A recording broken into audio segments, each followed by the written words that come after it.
Nah,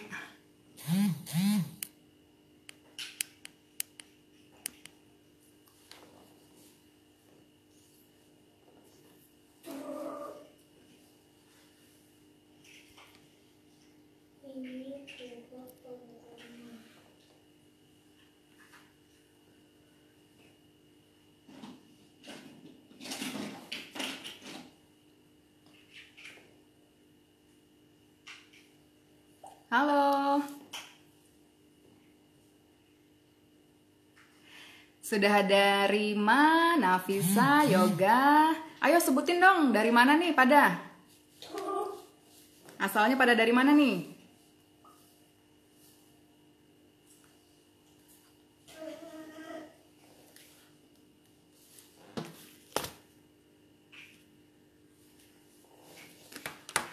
Hai Rima, hai Nafisa.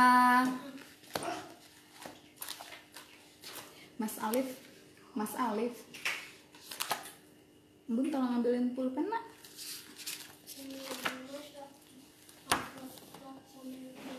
Mas Alif. Oke, sudah ada Bu Ajeng, Rahul, Sudraja, Terima. Ayo silahkan disebutkan, kalian dari mana aja nih? Dari kota mana, dari provinsi mana?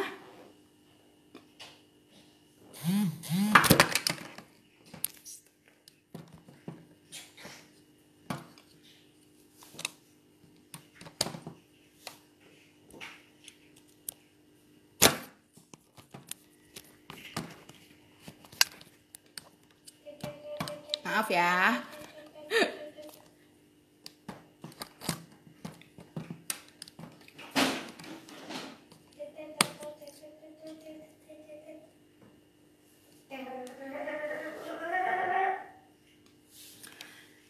Oke. Oh, dari Kupang. Apa nih bacanya nih? TLNDHN dari Kupang NTT, halo. Ada Sudrajat dari Bogor, halo. Lalu ada Emia dari Cianjur. Rima dari Jember. Mbah Menyo Jogja, mantap. Ada Yoga dari Manggarai Barat. Lalu siapa lagi nih? Ayo. Halo Kak Niken, halo juga.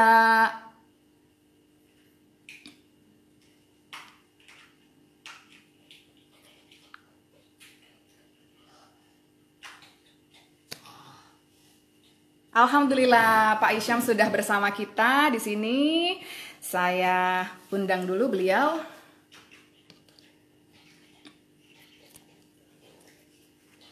Sebentar ya.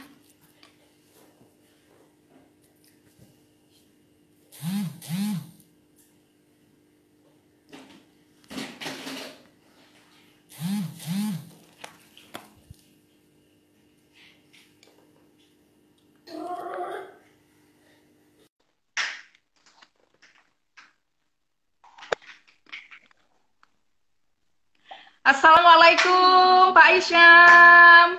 Waalaikumsalam, apa kabar Bu Nuga? Alhamdulillah, Masya Allah. Aduh Pak, saya berdebar ini dengan Bapak ini. Karena Bapak ini salah satu pendidik favorit saya ini. Di UIN Oh, Sunan Kalijaga, Yogyakarta. Masya Allah. ya hanya sekedar. Oh sebentar. Pak Isyam apa sedang... Ah, udah. Oke. Gimana? Sudah siap. Iya, Pak Isyam. Loh, ini kok terus Pak Isyam bilang menjadi kursi berwarna hijau terus muncul lagi. Apa? Mas Alif. Mas Alif. Nah. Oke. Oh, berarti tadi mungkin kameranya mungkin tadi Bapak balik tadi ya mungkin ya? Oh, bisa jadi karena kebalik tadi. Ya, ya, ya. Saya Pak ada kursi warna hijau. belakang saya. Oh, belakang Bapak. Siap. Oke. Oke. Pak Isyam, ini teman-teman sudah mulai bergabung bersama kita. Oke. Tadi saya Ya. baca ini. Saya baca ada yang dari... Sebentar Pak, sudah dari mana-mana ini ya? Ada dari NTT, ada dari Kupang tadi ya. Manggarai. Ada Iya, dari Pak. Sukabumi. Ada dari Tadi Kupang. dari Sukabumi. Oh, oh. Iya, dari Kupang, dari Bogor, dari Cianjur, Alhamdulillah. dari Jember. Wow, di Mbak mana-mana ya. Rima Jember. Siap. Emia Hmm. Cianjur, Sudrajat Bogor, TIN Kupang. Ya Pak, sambil kita menunggu lebih banyak lagi teman-teman kita yang bergabung ya Oke, Pak Isyam. problem Siap. ya. Ya. Siap, siap. Nah nih, teman-teman yang sudah gabung, alhamdulillah sekali hari ini Bapak Dr. Hisham sudah bersama kita. Beliau ini adalah dosen adat dan ilmu budaya UIN Sunan Kalijaga Yogyakarta. Kalau ditanya sepak terjang beliau dalam mendidik, kemudian dalam memberikan training-training, itu udah nggak usah dibilang. Masya Allah, beliau udah kemana-mana. Termasuk penelitiannya sudah, aduh, kalau saya sebutin nanti dari A sampai Z nggak kelar. Kemudian beliau dulu juga pernah menempuh di McGill, Kanada, bener Bapak? Bukan, bukan. Oh, Di di mana Inggris, Pak? di Inggris. Oh di, oh, di Inggris. Yang di Kanada dulu itu Saya kegiatan apa Pak? short course 3 bulan. Short course 3 bulan di Kanada, di McGill ya Pak? Di McGill dan di beberapa perguruan tinggi, ada Vancouver, ada Simon Fraser, ada Masya Allah. Edmonton University di Alberta. Jadi Masya saya Allah. 4 provinsi di Kanada. Masya Allah. Ujung Siap-siap. barat sampai ujung timur. Ujung barat sampai ujung timur, pokoknya di Kanada semua sudah dijabani ya Pak? Banyak yang sudah, tetapi ya tidak semuanya. Banyak yang sudah. Kemudian yang di Inggris Bapak itu menempuh doktoral ya Pak kalau nggak salah. S2 saya, S2. S2 S2, saya okay. di Leeds University. Di Leeds University, Masya Allah Pak, Ya. pengalaman yang sudah nggak main-main lagi. Saya nih senengnya dengan Pak Isyam apa Pak? Dulu ketika saya masuk pertama kali CPNS, saya diajar oleh Bapak di CTSD. Cara Bapak menyampaikan begitu sederhana, mudah dipahami, lugas. Itu loh Pak yang saya teladani Pak. Tapi kok saya belum bisa ya Pak? Saya aja malah lupa apa yang saya sampaikan. Menyampaikan sesuatu yang sederhana, tetapi dipahami oleh komunikan, itu luar biasa Pak. Betul Jadi sekali. tidak berbelit-belit, gampang dipahami. Masya Ya. Allah. Nanti Iya. Halo sayang. Iya ini Pak, ini ada Putra terkasih anak ya. lanang ini. Saya. Iya betul Pak. Oke, teman-teman sudah mulai menanjak, tapi baru 18 yang bersama kita, nggak apa-apa. Ini Mas Sudrajat Sujatmiko, komentarnya wow, hebat. Ya, Pak Hisham gitu loh. Mantap, luar biasa. Lalu, Assalamualaikum, selamat malam. Waalaikumsalam. Bekasi hadir. Teman-teman boleh loh disebutkan dari universitas mana? Yang tadi di NTT, di Bekasi. Kita sambung silaturahmi di sini.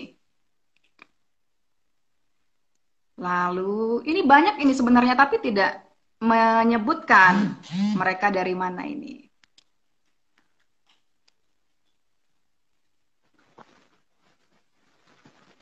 Oke, ya teman-teman, hari ini kita akan membahas, kan teman-teman tahu ya, metode itu kita mengenal ada dua. Ada metode kuantitatif, kemudian ada metode kualitatif. Nah, alhamdulillah malam ini Pak Hisham bersedia membagikan ilmu beliau terkait bagaimana menyusun kuesioner untuk menangkap jawaban-jawaban dari rumusan masalah yang kalian bikin. Jadi malam ini kita akan bicara tentang kuantitatif. Minggu depan kita baru akan masuk ke kualitatif. Lalu 3 minggu kemudiannya lagi kita ada pelatihan menyusun latar belakang masalah. Jadi teman-teman jangan lepas dari informasi di Siap Sarjana. Selalu pantengin Siap Sarjana. Minggu ini ada apa, minggu depan ada apa, 2 minggu lagi ada apa. Selalu ada acara di Siap Sarjana. Nah, Pak Isyam, ini ada saya dari Bogor, Bu, Universitas Gunadarma. Oh iya ya. Khairunisa Putri dari Unimed. Oh, Medan. Selamat malam, salam dari Kupang, Undana Kupang. Undana, ya. Undana, Masya Allah.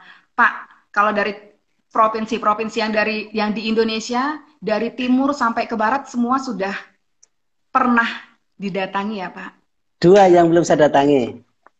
Cuma NTT 2 dari 30. NTT dengan Papua. Sebetulnya saya NTT dan Papua. sebetulnya sudah pernah punya jadwal ke Papua, tetapi pas akan ke sana tiba-tiba terjadi sesuatu, akhirnya oleh pengundang dibatalkan. Masya Allah. Berarti rezekinya tidak di situ mungkin ya Pak Oh, ya? Nanti ganti yang lain. belum siap. Ya. Siap Pak. Oke Pak Isam. Ini sudah mulai menanjak naik. Mungkin Pak Isam sudah mulai bisa berbagi cerita dari tema yang kita angkat malam ini, yaitu bagaimana menyusun kuesioner untuk menjawab rumusan masalah Pak. Kalau kita tahu itu kan siap, ada definisi konseptual, ada operasional sebelum masuk ke kuesioner. Kalau dari pengalaman Bapak sendiri, apa Pak yang bisa dibagikan untuk adik-adik mahasiswa ini Pak? Iya, saya termasuk orang yang lebih suka pragmatis ya. Saya praktis saja. Saya selalu mengatakan bagaimana kita akan meneliti dengan baik. Namun demikian, saya juga ingin saya sampaikan dahulu pengalaman saya. Siap. Saya menulis artikel dalam bahasa Indonesia, Inggris, Arab. Pernah menyampaikan seminar internasional dengan menggunakan bahasa Arab, di mana narasumbernya ada yang dari Aljazair, ada Libya, ada Yaman, ada Saudi Arabia. Itu yang saya lakukan, tapi saya ternyata juga nyaman untuk menulis dalam bahasa Inggris. Saya sudah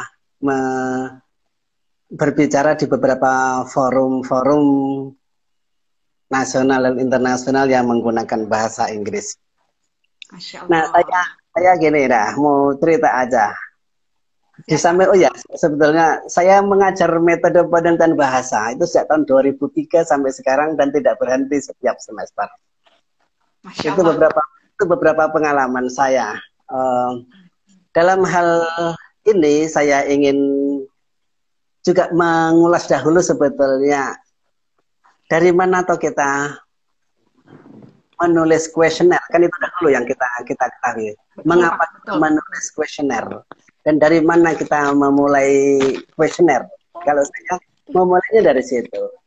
Teori yang muluk-muluk justru kadang-kadang saya bingung. Artinya kalau saya menulis sesuatu, saya bermula dari teori, itu justru di otak saya malah terjadi rancu. Ini begini benar nggak? Ini begini benar nggak gitu.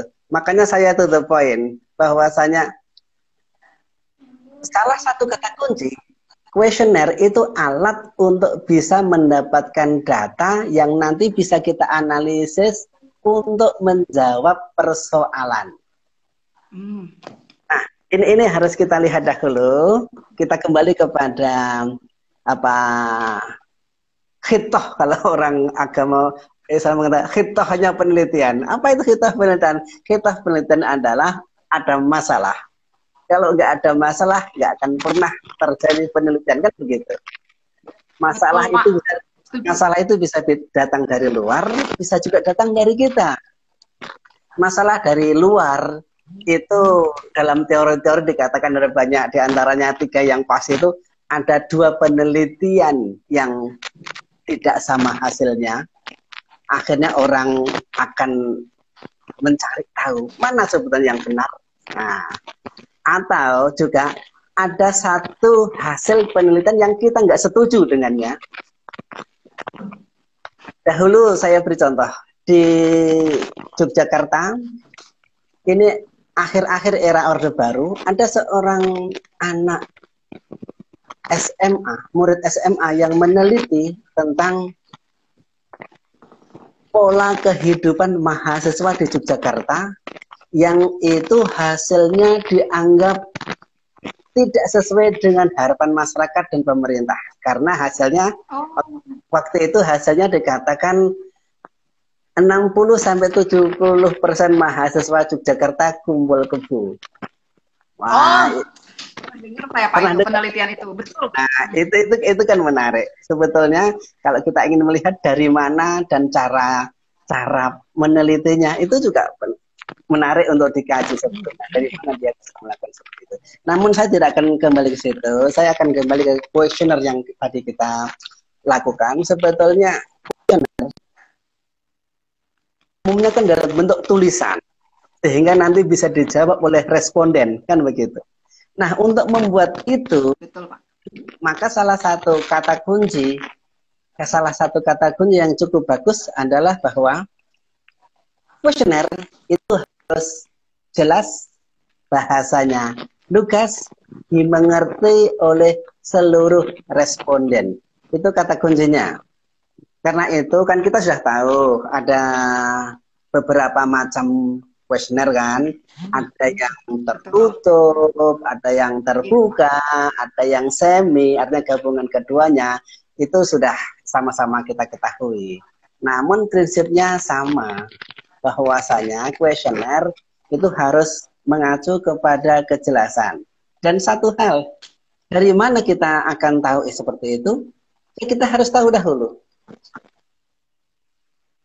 Tadi sudah saya sampaikan bahwa problem itulah yang kita hadapi.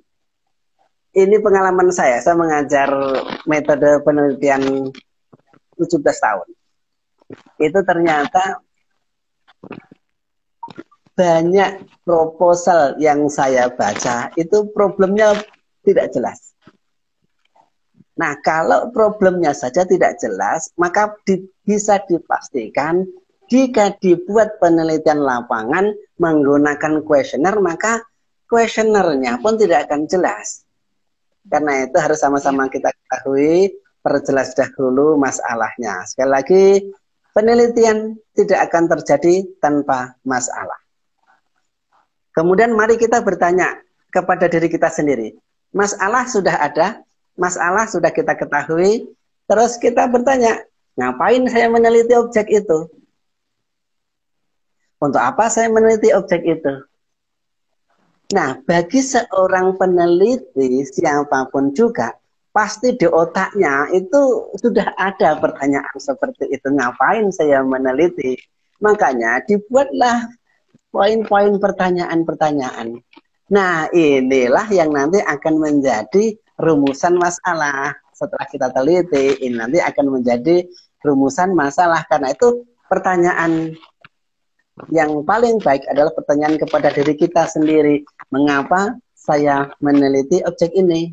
Nah, ini nanti akan dijawab lebih jelas kalau nanti menulis latar belakang masalah pada 2 atau 3 minggu yang akan datang. Itu ya, demikian ya. Siap, nah, Pak. Oke, kembali kepada kuesioner tadi, bahwa Iya. Kalau kita sudah mengetahui bahwa kita sudah punya masalah, kita sudah di otak kita sudah ada pertanyaan, jangan lupa susun pertanyaan-pertanyaan dan kaidah yang sudah sama-sama kita ketahui itu kan 5W1H. Itu semuanya sudah tahu. Nah, 5W1H itu nanti juga akan berpengaruh kepada penyusunan kuesioner yang akan kita buat. Ya, sehingga apapun juga yang itu nanti kita lakukan. Nah, kalau kita sudah ada seperti itu, coba ditulis, uraikan pertanyaan-pertanyaan Anda, sehingga pertanyaan-pertanyaan itu nanti Anda akan bisa kira-kira akan dapat jawaban seperti apa. Ini akan jadi rumusan masalah yang cukup menarik. Oke, saya beri contoh begini. Sekarang kan masa pandemi, yaitu corona, COVID-19 atau apapun namanya. Nah, sekarang ada penelitian. Apakah corona itu mempengaruhi perilaku kehidupan beragama? Misalnya, entah itu orang Islam, Kristen, Hindu, Buddha, atau apapun juga.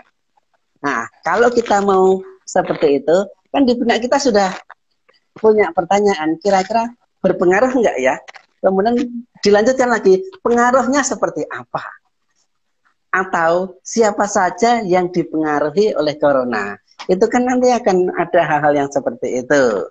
Karena itu misalnya kita memiliki judulnya dalam hal ini, misalnya pengaruh pandemi COVID-19 terhadap perilaku sosial keagamaan. Nah, jadi kita memiliki batasan sosial keagamaan Betul. masyarakat di desa A, di desa B, atau dimanapun juga.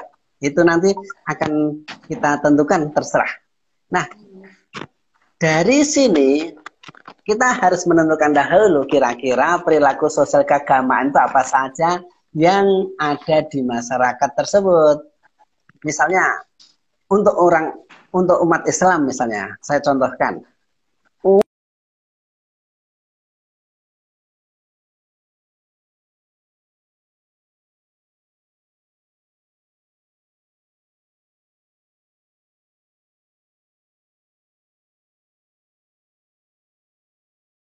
Nah, ini Pak Isyam agak terjeda sepertinya ini. Memperingati hari-hari besar Islam. Di dalam masyarakat Muslim ada perayaan-perayaan yang mengiringi, misalnya kelahiran seseorang, itu ada upacara dengan bacaan-bacaan tertentu yang namanya ada zibaan, ada al-barzanji. Kemudian juga kehidupan untuk memperingati orang meninggal, misalnya ada yasinan, tahlilan, atau upacara-upacara yang ritual keagamaan masyarakat umum, misalnya selamatan, bentuknya kenduri atau bentuknya apa saja. Nah, ini kalau seperti itu sebetulnya kuesioner itu bisa diarahkan ke arah-arah itu. Bisa diarahkan ke arah itu. Kita sudah bisa mengetahui kondisi masyarakatnya seperti itu. Nah, karena itu kuesioner kita bisa lihat misalnya dalam hal sholat berjamaah. Nah, kita bisa menggunakan pertanyaan ya atau tidak. Sehingga ini kuesionernya tipe tertutup. Misalnya, apakah Anda masih sholat berjamaah di masjid atau musola? Jawabannya ya atau tidak. Kan gitu. Bisa juga seperti itu. Atau kita juga bisa membuat kuesioner dengan skala Likert. Kuesioner dengan skala Likert itu misalnya sangat sering, kadang-kadang, ya, atau kadang-kadang tidak pernah, kan gitu. Tidak pernah kan, ada seperti itu. Nah, kita bisa membuat skala yang seperti itu. Jadi misalnya, biasanya dahulu ada seseorang yang kita teliti itu memang rajin ke masjid. Sekarang setelah ada pandemi, kita tanya, apakah Anda masih sholat berjamaah di masjid? Dia akan mengatakan, saya sudah jarang. Misalnya ada 5 skala yang tadi kita tanyakan. Nah, itu semuanya bisa kita lakukan untuk poin-poin yang lainnya, sehingga kita harus mendeteksi dahulu kira-kira perilaku sosial keagamaan yang seperti apa yang ingin kita ketahui dari masyarakat yang memang sudah memiliki tradisi-tradisi yang sudah dalam tanda petik turun-temurun, artinya dilakukan oleh masyarakat setiap tahunnya atau bahkan sehari-hari, mingguan, ada bulanan dan lain sebagainya. Nah, itulah yang akan coba kita telusuri. Karena itu pertanyaan-pertanyaan yang akan kita tanyakan tentunya hal-hal yang terkait dengan perilaku tadi. Nah, dari sini poin-poin yang sudah ada tadi itu masing-masing dibuat lagi pertanyaan-pertanyaan untuk poin-poin tertentu. Misalnya, ketika ada bayi yang lahir, apakah keluarga juga melaksanakan ritual? Nah, misalnya akikohan. Akikohan itu apa juga mengundang tetangga? Apa juga dibacakan al-barzanji, ribaan atau apapun juga. Nah, ini juga poin-poin yang bisa kita gunakan untuk bertanya dalam hal ini. Oleh sebab itu, ini cukup sebetulnya kita bisa dengan cara-cara seperti ini kita bisa melakukan kita bisa menyusun kuesioner yang terarah karena sebetulnya kuesioner itu hanya salah satu alat. Nah, nanti kalau sudah tersusun baru kita hitung berapa orang yang menjawab. Kalau skala Likert ya 5 ada berapa, 4 ada berapa, 3 berapa, 2 berapa, 1 biasa. Kalau itu tertutup ya atau tidak ya, yang-nya berapa, yang tidaknya berapa, itu nanti tinggal menghitung sendiri kan, karena sudah ada rumus-rumusnya, sehingga bagi seorang peneliti ini sudah lazim dilakukan untuk penelitian-penelitian kuantitatifnya. Nah, kemudian ada satu apa saran yang menurut saya bagus juga untuk kita tengok. Teori-teori yang mengatakan seperti ini juga banyak. Ada beberapa petunjuk yang mungkin perlu kita perhatikan ketika kita menulis kuesioner. Yaitu yang pertama, kalau menurut saya ini paling penting, bahasa yang kita gunakan itu harus bahasa sederhana. Bahasa yang mudah difahami. Bukan bahasa yang dalam tanda petik terlalu ilmiah sehingga orang susah memahami. Jadi bahasa yang digunakan adalah bahasa yang sederhana, yang bisa dipahami oleh seluruh responden. Hindari penggunaan istilah-istilah yang nampaknya hebat, nampaknya ilmiah, tapi nanti malah membuat orang bingung. Nah, kemudian usahakan pertanyaan di dalam kuesioner itu pertanyaan jelas, khusus, dan tidak terlalu panjang. Pertanyaannya usahakan tidak terlalu panjang. Kemudian, jangan lupa, pertanyaan itu harus bisa difahami oleh seluruh responden. Dan ini, kalau ini tips dari saya, pengalaman saya sebagai peneliti dan juga sebagai responden. Kalau saya menyarankan, jangan terlalu banyak membuat item soal, sehingga yang mengisi itu malas. Itu pengalaman-pengalaman yang saya temukan. Kemudian terakhir sebelum saya tutup obrolan saya, nanti kita bisa tanya jawab ya. Itu saya ingin menyampaikan, meskipun sebetulnya kuesioner itu adalah instrumen penelitian yang berupa pertanyaan dan biasanya tertulis, namun instrumen kuesioner ini sekaligus bisa digunakan sebagai guide untuk wawancara. Sehingga kuesioner kita itu bisa kita gunakan ketika kita mewawancarai seseorang. Sehingga responden tidak mengisi, tetapi kita yang seolah-olah mengisi kuesioner itu dengan cara bertanya kepada responden yang kita tentukan. Saya kira itu beberapa hal yang mungkin ini berdasarkan pengalaman saya. Kalau pengalaman terakhir saya meneliti ini ya, Bu Niken ya. Terakhir ini saya kan lagi meneliti tentang bahasa. Saya iya, Pak.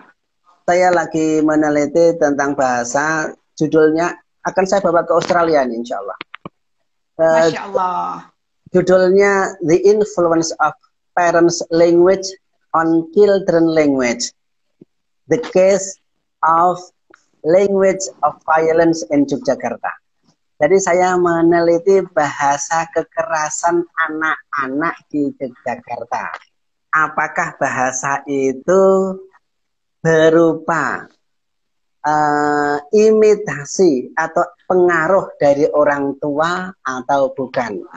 Dalam sosial teori dikatakan ada social imitation, dalam teori sosial ada social imitation. Kebetulan kemarin saya baru saja dikirimi buku oleh Pak Rama, dosen Visum. Itu ada teori-teori yang cukup bagus bahwasanya, dan ini juga saya baca dari buku-buku yang lainnya. Ada social imitation bahwasanya orang tua itu cenderung ditiru oleh anak. Apapun juga. Makanya saya mempunyai hipotesis bahasa anak cenderung meniru bahasa orang tua. Nah, kemudian inilah segitu. Nah, kuesioner yang saya lakukan itu kalau kepada anak-anak tentunya tidak dalam bentuk tulisan, karena anak-anak itu tidak bisa diteliti dengan bentuk tulisan. Maka ini bisa berupa wawancara yang tidak formal, ngobrol. Tetapi itu intinya adalah menjawab kuesioner yang saya buat. Nah, kalau orang tua tentunya, karena orang tua itu juga sebagian tidak berpendidikan tinggi, tentunya juga malas akan menjawab pertanyaan. Itu juga termasuk saya gunakan wawancara dengan menggunakan kuesioner yang telah saya buat sebelumnya. Jadi itulah manfaatnya kuesioner dan beberapa pengalaman-pengalaman saya, terutama ketika saya meneliti masalah-masalah yang saya hadapi. Dan sebetulnya masih banyak hal, masalah-masalah yang bisa kita teliti di dunia sosial ini. Karena kalau saya melihat penelitian sosial itu tidak akan ada habisnya sampai dunia kiamat. Betul, Pak. Sehingga yang kita hadapi itu serba masalah semuanya. Entah masalah itu positif atau negatif. Karena itu bagaimanapun juga tidak ada istilah tidak menemukan masalah bagi mahasiswa. Karena itu ini saya sampaikan kepada calon sarjana semuanya ini. Ini yang partisipan ini kan semuanya siap sarjana atau segera menyongsong sarjana. Karena itu Amin. jangan khawatir. Masih ada sekitar 3 gudang masalah yang harus kita temukan jawabannya. Kalau enggak juga ketemu silahkan nanti tanya ke siap sarjana. Ada banyak masalah yang ada di sekitar kita, Sekedar contoh saja terakhir ini tentang kenapa di kota-kota masih banyak gelandangan. Nah, itu aja bisa diteliti dari berbagai aspek. Dan itu subhanallah luar biasa. Masalah yang harusnya bisa dipecahkan oleh semua orang, termasuk masyarakat dan pemerintah. Tanpa penelitian, kita tidak bisa mengatasi problem sosial ini dengan baik. Saya kira itu ya, bincang-bincang kita. Nanti bisa kita lanjutkan dengan obrolan yang lainnya jika ada pertanyaan-pertanyaan. Terima kasih. Ya. Assalamualaikum warahmatullahi wabarakatuh. Waalaikumsalam. Nah, ini Pak Isam sudah antri ini pertanyaan-pertanyaan. Tapi sebelum saya ke pertanyaan-pertanyaan Pak Isam, saya mau menyampaikan dulu nih Pak, dari Mas Ahmad. Oh ya. Dia nulis gini Pak, ke kampus saya dong Pak, IAIH NW Pancor. Oh, saya sudah pernah ke Pancor. Saya sudah pernah ke Pancor. Saya sudah pernah ke Pancor. Ya, nah, Mas Ahmad sudah dijawab langsung ya. Sudah dijawab langsung oleh Pak Hisham bahwa beliau sudah pernah ke Pancor di IAIH NW Pancor. Bahkan saya sudah sampai ke namanya Sembalun. Sembalun itu sebuah tempat wisata di atas Gunung Rinjani. Jadi di pertengahan Gunung Rinjani. Dari Pancor saya sudah sampai sana. Sudah pernah ternyata Mas Ahmad, bahkan beliau sampai ke Sembalun ya Pak ya? Sembalun, itu tempat wisata. Orang Pancor pasti tahu Sembalun itu di mana. Belum kenalnya telat ya Mas Ahmad ya, padahal ngarep ya. Nih kapan Pak Isyam bisa sampai tempat saya ini? Mau langsung diskusi kayaknya. Saya sudah ke Lombok, itu sekitar 17 atau 20 kali saya ke Lombok. Masya Allah. Itu semua kegiatan akademik ya Pak, plus jalan-jalan. Training, ya itu adalah bumbunya yang tadi itu. Bumbunya yang tadi.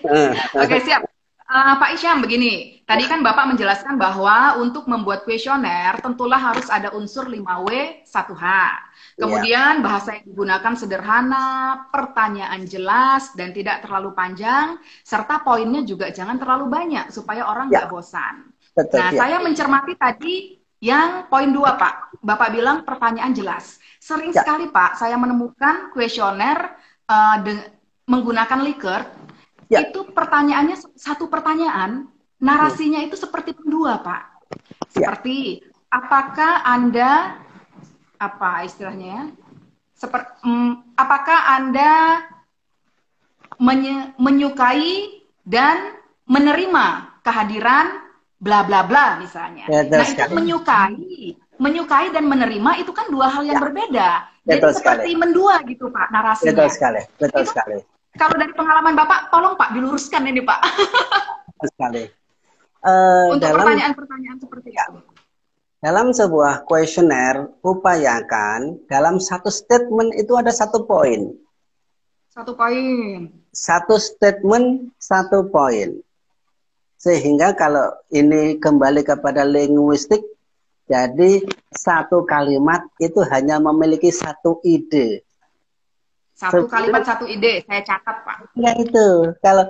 Kalau kita tidak menggunakan itu maka orang kan bingung. Karena itu Betul. hati-hati menggunakan dan atau. Dan atau. Nah, mohon maaf. Betul. Dan Ya, atau. dan atau. Ya, dan atau itu hindari karena orang akan bingung sebetulnya yang dimaksudkan itu apa. Gitu. Atau mungkin juga kalau dalam bentuk tulisan garis miring. Garis miring itu juga membingungkan. Membingungkan. Maksudnya apa garis miring itu? Nah, itu. Sehingga seorang peneliti harusnya statementnya itu jelas dari awal. Peneliti itu sudah tahu apa yang akan dia cari. Hanya merumuskan soalnya itulah yang tidak mudah. Karena itu lewat step-step yang tadi saya sampaikan, insya Allah nanti akan diketahui. Insya Allah. Amin, Ya. amin Pak. Nah itu Pak, itu sering sekali saya temui Pak, narasi yang mendua gitu ya ibaratnya, Betul, ya, dan betul. atau padahal satu pertanyaan seperti Ya. rumus yang tadi Bapak sampaikan, satu kalimat, satu ide. Jadi hindari kalimat dan atau. Nah tuh buat calon sarjana dapat rumus kan dari Pak Isyam. Keren memang kok malam ini nih temanya. Oke Pak Isyam, ini ada Ya. pertanyaan Pak. Boleh, Pak boleh. Hisham Ya. dari Mbak Novita Chandra.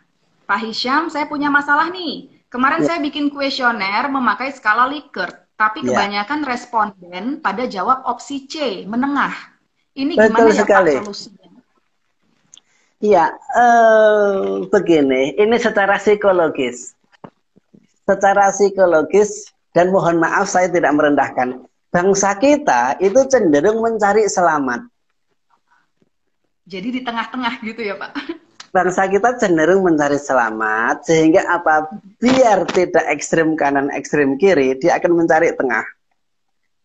Dia akan mencari tengah. Nah, karena itu, saya dapatkan ilmu dari Amerika Utara, dari Kanada. Skala Likert diubah, bentuknya tidak 5, tetapi 4.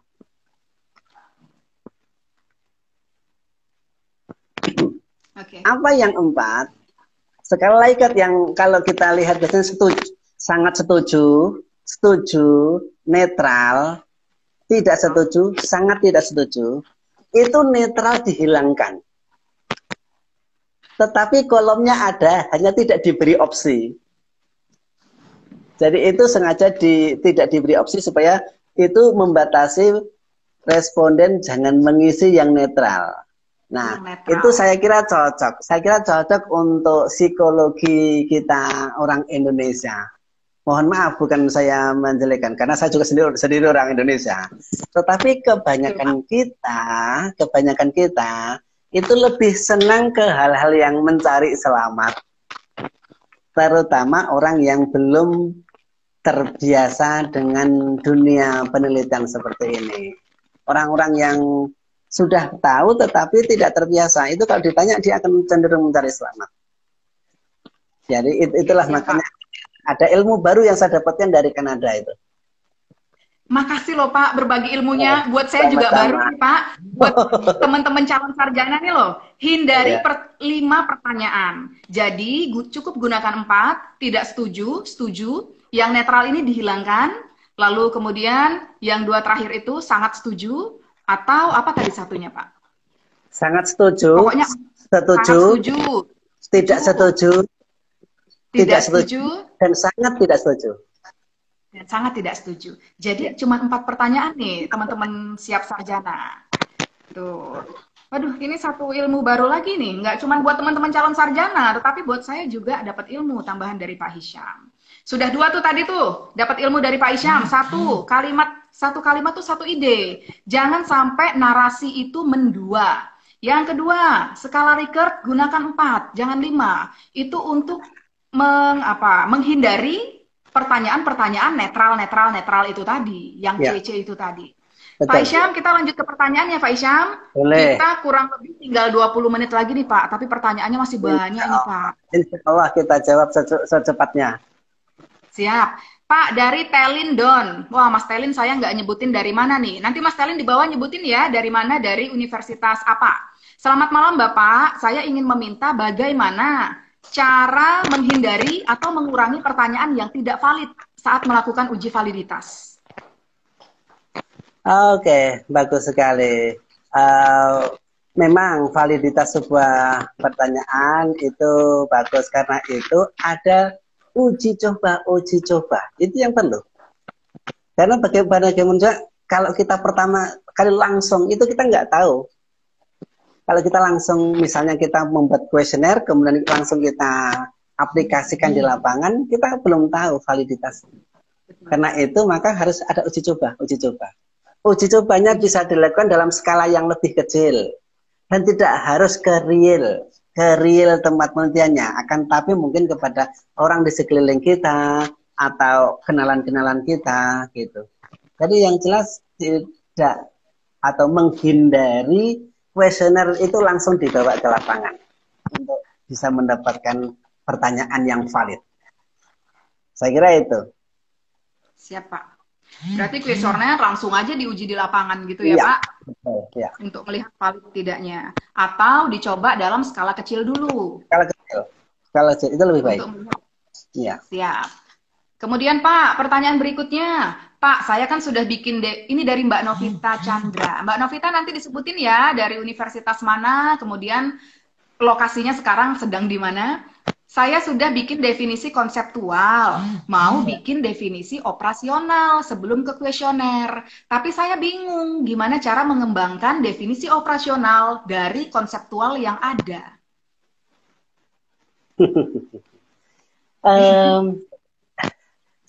Saya perlu ada sekali lagi. Kita itu sering terjebak dengan beberapa istilah-istilah.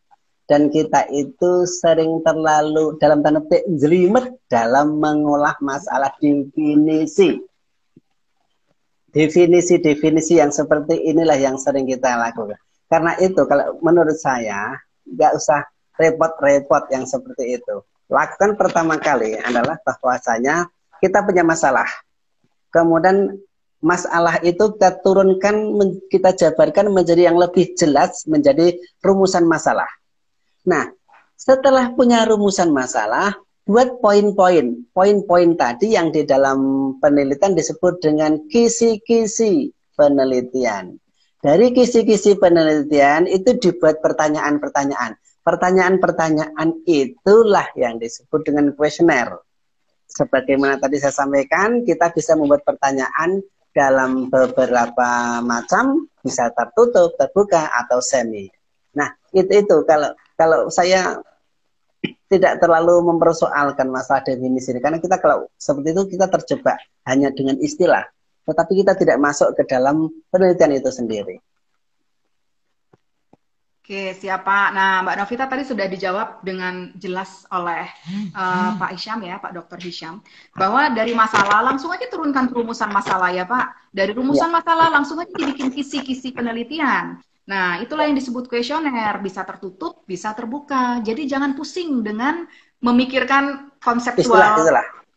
Istilah itu nggak usah dipusingkan. Saya bandingkan bahwasanya ini saya juga mendapatkan ilmu dari Amerika Utara, dari Kanada, bahwa ternyata kita itu mendapatkan sistem pendidikan yang bernuansa hitam putih, salah benar, kiri kanan, selalu seperti itu.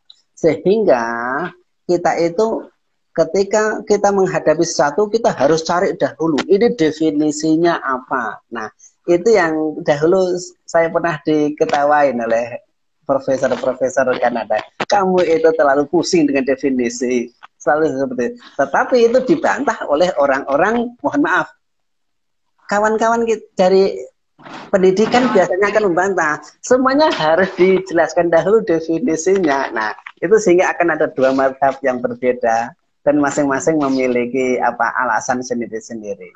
Tapi kalau menurut saya kalau kita masih terjebak dengan hal-hal yang seperti itu, kita nanti malah repot sendiri. Oke, teman-teman. Nah, itu tadi penjelasannya Masya Allah dari Pak Isyam sangat gamblang sekali. Pak Isyam, Ya. ternyata Mas Telin itu tadi dari Undana Kupang. Salam dari Oh, dia buat Bapak. oh, Salam salam. hormat dari Mas Telin. Undana Kupang. Ya, ya. Saya kepingin ke Pernah sana. ya, Pak? Belum, saya ke Oh, Ambon. insya Allah, Ke Pak. Nanti di Ambon. Ke Ambon sudah. Ya, ya. Kemudian pertanyaan terakhir tadi yang terkait definisi operasional itu Mbak Ya. Novita dari UII Jogja, Pak. Oh, ya, ya, ya. Ya, Dari UII. ya, ya, Oke, ya, ya, ya. teman-teman, mana lagi pertanyaannya? Silahkan dimunculkan pertanyaannya, teman-teman. Sambil saya buka-buka lagi. Oke.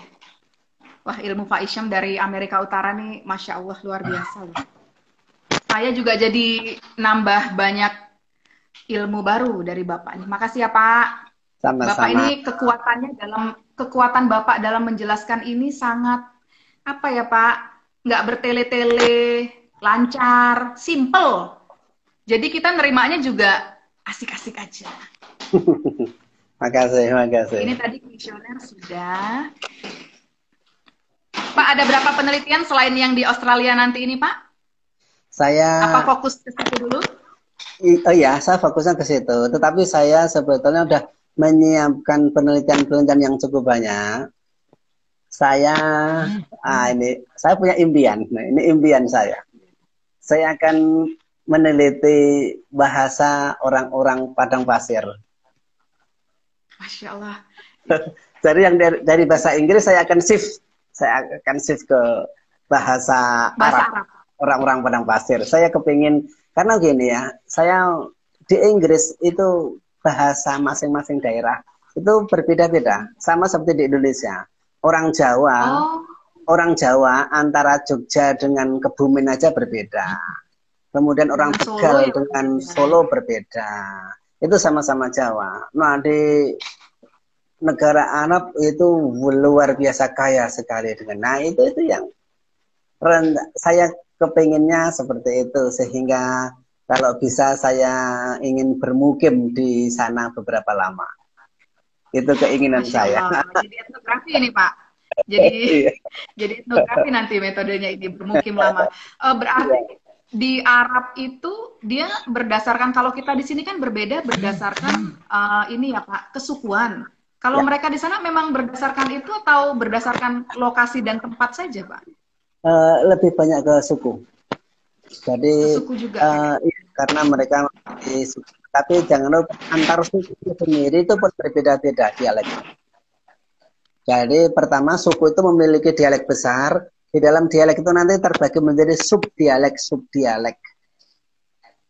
Sama seperti bahasa Jawa itu ada dialek Banyumasan atau dialek Ngapak. Nah, dialek Ngapak itu ada banyak subnya. Misalnya Ngapak Cilacap berbeda dengan Ngapak Tegal. Nah, itu sub dialek masing-masing. Nah, itu keinginan saya. Itu keinginan saya, dan saya bercita-cita untuk membukukan penelitian itu dalam sebuah buku yang monumental, saya berharap. Saya berharap. Masya Allah. Beli Pak, beli. Saya udah daftar Pak. Iya. Tetapi Oke, saya Pak Isyam, ini ada pertanyaan. Ya, silahkan. Ya, ada pertanyaan Pak. Ini sepertinya ada kebingungan dari salah seorang calon sarjana. Dia masih bingung mau meneliti kualitatif atau kuantitatif. Dia sebenarnya ke kuantitatif, tetapi ada kekhawatiran di dia terkait kuantitatif itu dengan hitungan-hitungan yang jelimet itu. Bagaimana sih Pak memutuskan penelitian ini saya lebih ke kualitatif apa lebih ke kuantitatif? Ya, pada prinsipnya hampir semua masalah bisa diteliti dengan dua jenis, kuantitatif maupun kualitatif. Pada prinsipnya gitu. Termasuk penelitian bahasa pun bisa sebetulnya kuantitatif meskipun jarang. Penelitian tentang bahasa itu hampir tidak ditemukan yang kuantitatif, karena hampir semuanya kualitatif. Tetapi masih bisa dilakukan dengan cara seperti itu. Karena itu beberapa pertimbangan yang kita gunakan untuk memilih apakah kuanti atau kuali. Kalau anak-anak sekarang kan menggunakan istilah kuali dan kuanti. Iya Pak, kuanti kuali. Ya, pertama, sebetulnya yang akan kita ingin ketahui itu apa? Kita itu ingin mengungkap apa? Itu yang ingin kita cari. Nah, dari situ nanti sebetulnya udah di sini itu kalau sudah bisa menjelaskan itu, sebetulnya udah muncul. Itu nanti kuanti atau kuali itu sebetulnya udah muncul. Ya. Kemudian berikutnya, nah, secara internal, secara subjektif, peneliti itu lebih menguasai teori yang mana? Kuanti atau kuali. Jika ada peneliti yang tidak memahami teori-teori kuantitatif, tetapi memaksakan diri untuk meneliti dengan pendekatan kuantitatif, hasilnya tidak maksimal. Karena dia pasti nanti akan meminta, pasti dia nanti akan meminta bantuan orang lain, terutama dalam menghitung itu. Nah, orang yang tidak memahami angka, hasil analisisnya tidak mendalam. Karena apa? Ruh dari angka itu nggak ketemu. Padahal di dalam setiap angka itu sebetulnya lambang. What is behind the number? Itu loh yang sebetulnya kita ingin kita. Karena itu kalau menurut saya simpel aja. Dua, meskipun ada banyak indikator-indikator yang lainnya. Pertama, Anda mau nyari apa? Yang kedua, Anda menguasainya apa? Nah, itu yang kalau saya orang mengatakan secara bodohnya aja ngatain gitu. Nah, tuh satu lagi rumus dari Pak Hisham ini, teman-teman calon sarjana, kalian gak usah bingung mau ke kuali apa kuanti. Kalian ada dua rumus tadi. Yang mau dicari apa, kemudian senengnya apa. Seneng ngitung, apa seneng menarasikan. Gitu ya Pak? Kalau seneng hitung, ya sudahlah, silahkan ke kuanti. Kalau Anda tidak kuat dihitung dan senengnya bercerita, menarasikan, mungkin sudah bisa dipastikan 90% itu ke kualitatif mungkin. Karena akan kesulitan ketika kita menghitung hasil dari skala Likert itu, setuju, tidak setuju, ya tidak. Nah, itu mungkin di situ ini. Pak Hisham, Masya Allah, padahal saya ini masih pengen banyak diskusi dengan Bapak, tapi waktu kita kurang 3 menit lagi nih Pak.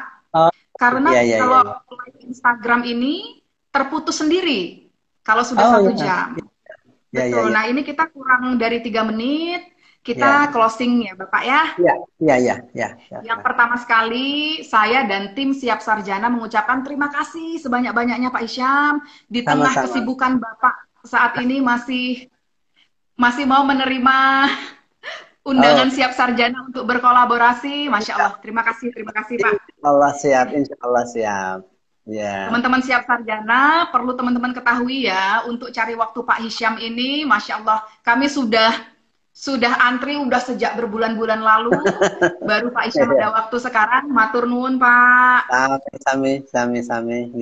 Yang kedua, ilmunya tadi sudah beberapa rumus sudah Pak Hisham utarakan. Yang pertama, satu kalimat tuh satu ide, supaya tidak rancu pertanyaan kalian. Yang kedua, ini yang sangat penting, skala Likert itu bikin 4 aja, nggak usah 5, untuk menghindari netral-netral tadi itu, yang poin C itu.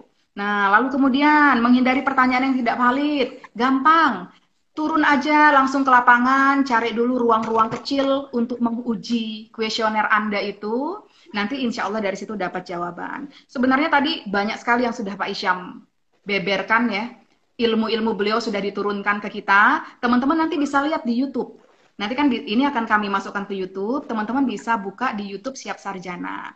Jangan lupa minggu depan kita akan meloncat ke kualitatif. Setelah kualitatif, nanti ada Sarjana Talk, seperti biasa bersama Ibu Kiki ya, psikolog kita. Lalu setelah itu baru kita ada pelatihan menyusun latar belakang masalah. Terima kasih teman-teman yang sudah hadir di sini, dari Sabang sampai Merauke, terima kasih semua. Pak Hisham juga terima kasih. Sama-sama. Terima kasih juga pada sponsor kami, Mbah Menyo Bumbu dan Darhabi. Terima kasih.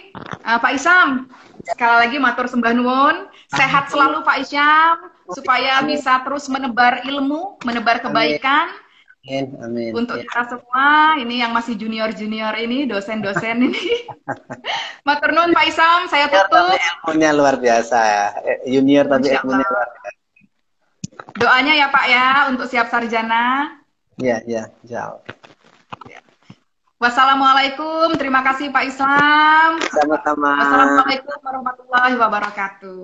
Waalaikumsalam warahmatullahi wabarakatuh. Terima kasih teman-teman calon sarjana.